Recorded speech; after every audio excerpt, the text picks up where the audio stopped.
Let's go ahead and take a look at the campground that we stayed at for 2 nights after our boondocking experience in Cabela's. Really so that we had problems with the fridge at Cabela's. I think it was prior planning. We've got a theory that we're going to be working on here, and we think we've got it figured out. But I think we've got to dial in on the fridge. I think we know what's wrong with it on propane. Some more stuff on that later.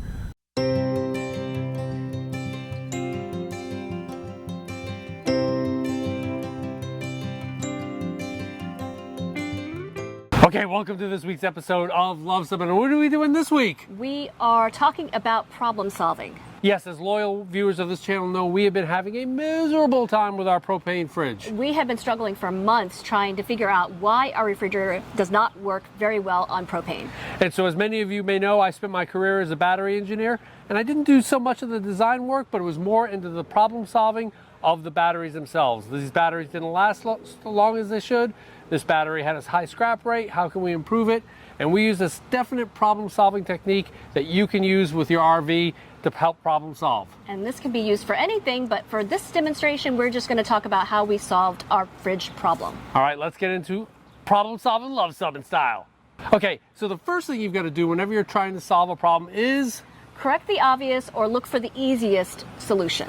Right. So oftentimes you try and dive into something when you don't really need to. So what are some of the things that we try to correct the obvious before delving further into our fridge problem? Well, if your fridge is not working well on propane, the first thing you should maybe do is make sure your propane is on. Yeah, when you type under the forums and ask a question, that's what you're going to get. Make sure your propane's on. It's going to be the easy answers. And how do you do that? You go outside and you check and make sure your propane tank's on. Yep, and then to make sure you get good gas flow, you can light up your stove and make sure you've got a good flow of gas. And this is also a great way to make sure that your gas is flowing freely. Okay, what's the next obvious thing that you want to correct? You want to make sure your rig is level. Right, the gas absorption fridge relies on gravity and paths for the gas and the liquid to flow in the system. It's great because it has no moving parts, but it has to be level. And if it's not level, that gas and the liquid are not going to flow properly, and you're going to have a less efficient system that may not work at all. So make sure your rig is level. Should be level side by side, and it should be level front to back. And finally, you want to make sure that your flame is looking halfway decent. And that's something that we checked, one of the first things we checked, and it looked fairly good to us, and it should be blue and not yellow. Right, you don't want it flickering, you don't want half a flame, you don't want that burner to be dirty, you don't want any type of poor combustion, and we compared it to our manual, and to us, it looked reasonable. And also anything else, make sure your fan is going. If you have a fan that takes heat away from the different components of the refrigerator, make sure that's working. Make sure everything's connected. Make sure your flue is not stuffed with anything bad that's blocking your venting. Right. And so you just want to make sure you correct the obvious first. That's step number 1. Okay, step number 2 is to state your problem. Correct. So what would be our problem statement? It would be a generalization that our fridge is not working well, perhaps. Right. And so what you want to do is just make it simple, have an object and a deviation. Our fridge is not cooling sufficiently. Might be a perfect one. Is this a null hypothesis? Dang it, I wish it was a null hypothesis, but it isn't. So the next step in your problem solving is to list what it is and what it is not. Or maybe what it does or what it's not doing. Right, and this is actually the most critical point of the whole problem solving analysis. So the first thing is, it is our propane fridge. What is it not? It's not our heater, it's not our oven, it's not our stove, and it's not our hot water heater. So anything, all the other systems, so that'll tell you as you develop your hypotheses, maybe it's not things like gas leaks or gas restrictions in the main gas line, etc. So we also know that it is the problem on propane and it is not on electric. Our fridge runs wonderfully on electric, and so our problem is keeping things from freezing, right? So this, when we go to develop our hypotheses, we'll rule out things like the thermostat that is common to both propane and electric, right? If it was not running well on electric, then you could probably look to the thermostat as a potential problem. But since it's working well on electric and not on propane, then you can eliminate that possibility. This also eliminates things like ammonia leaks, poor seal on your refrigerator, poor insulation. All those things that would be common to both are eliminated by listing it doesn't run on propane, but it runs wonderfully on electric.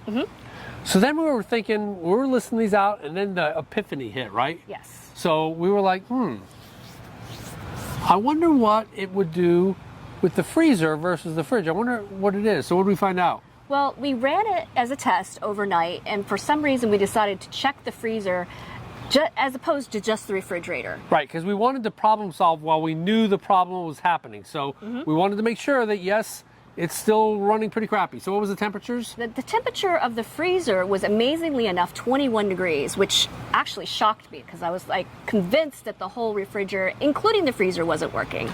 Right, but the fridge was at what? The fridge was at, what, 64 or something? Right, after running all overnight. Overnight in the cool temperatures, it was like at 64. Yes. So as we listed all of our is and is nots, that last one kind of stood out. We started to sit there and say, okay, let's go ahead and formulate a hypothesis around that. Yes, what that told me was that it was getting gas to the refrigerator, which was important, but it was not getting enough gas. So then we started figuring out, what about the gas? We've got getting gas at the stove and stuff. So maybe there's something else that's supplying gas to the refrigerator that is not right. Correct, because the way these refrigerators work on propane is that the freezer will get cold first, and then if it continues to cool down, it will cool down the refrigerator next. And so that told me that was getting enough to the freezer, but not enough to the refrigerator, so maybe something was blocked. So we started looking at our manual, which, by the way, everybody should have downloaded the PDF to their computer, a hard copy like we do of our manual. Of their major systems. Of anything you can have, like, and that just helps. So oftentimes you just got to go to the manual and it'll tell you just like it did here. Yeah, for your heater, your fridge, your stove, any of these important systems that you might have to troubleshoot down the road. And it said to go ahead and clean the propane jet.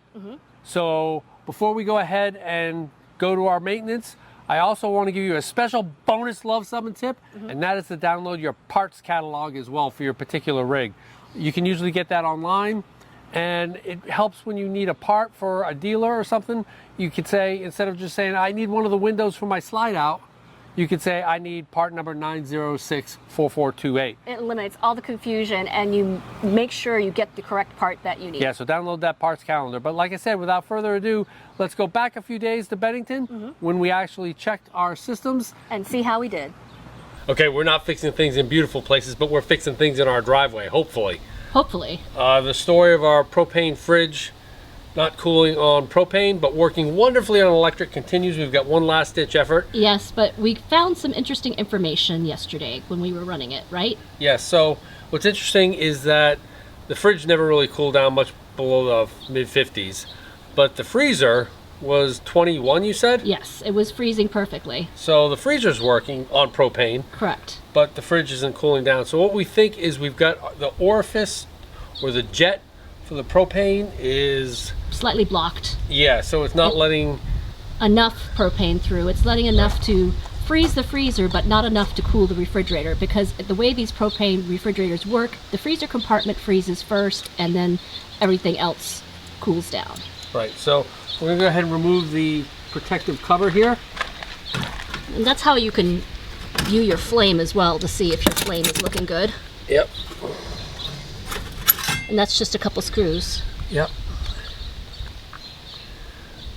And then this is the jet right here that we're going to remove Okay. and try and Clean. clean up. Yep. Well, we'll see how this goes. Yep.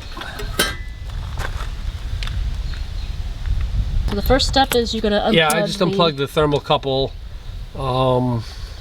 wire to make access to that easier. We'll see what size wrench we need here.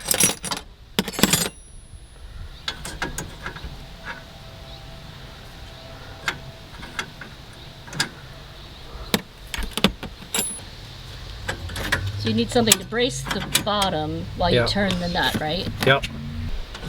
So I think we got it loose. Yep. So of course gas is off and electricity's off, all Yep. that stuff. Everything So. is turned off.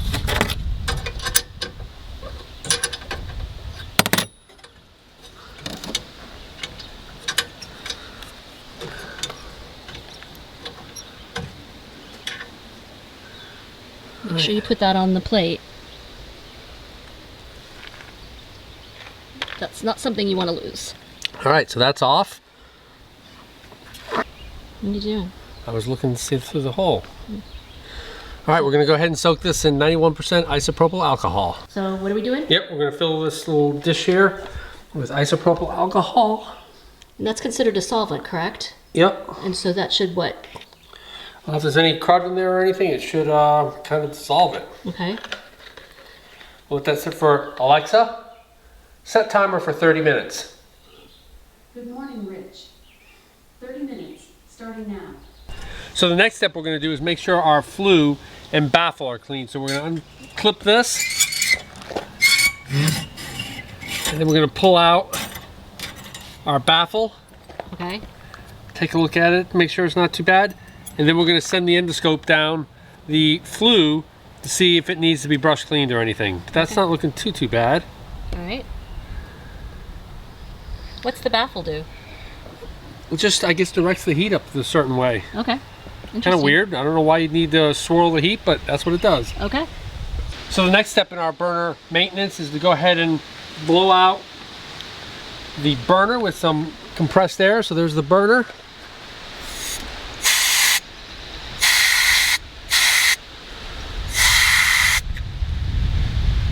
Make sure there's no funk in there or anything. It looks like you're just using a straw cleaner. Yeah, just make sure that that's all clean.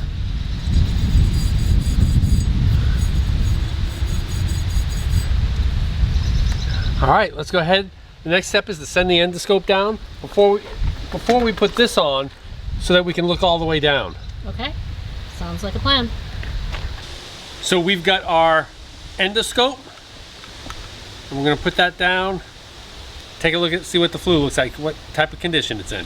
That's been very handy to find things and look for stuff in small spaces in an Airstream or an RV. I think it's a great tool to have for like 30 bucks. If this was like 500, maybe not, but it's like 30, 40 bucks. There'll be a link in the video's description. Yep, and you can see your picture and record it on your phone. Yep. All right, with the endoscope test, I think we looked pretty clean. I didn't see anything or debris and it came through clean too. Technology failed us. We couldn't get video of it, but yeah, it all looked pretty clean. Yep, it came in and out looking pretty clean. It didn't gather any dust or soot or anything. Right. So, okay. All right. Okay, we've taken our jet out of its solvent. You never ever want to use like a pin or some type of wire or something to pass it through the orifice there. You just want to use compressed air. Just to dry it off. Yep. And to clean it out. Blow anything out that's in there. All right. All right. We're going to go ahead and put her back in. Sounds good. You need to hold something up? Nope. Okay. Got it. So the burner assembly comes loose with what, just one screw? Yep.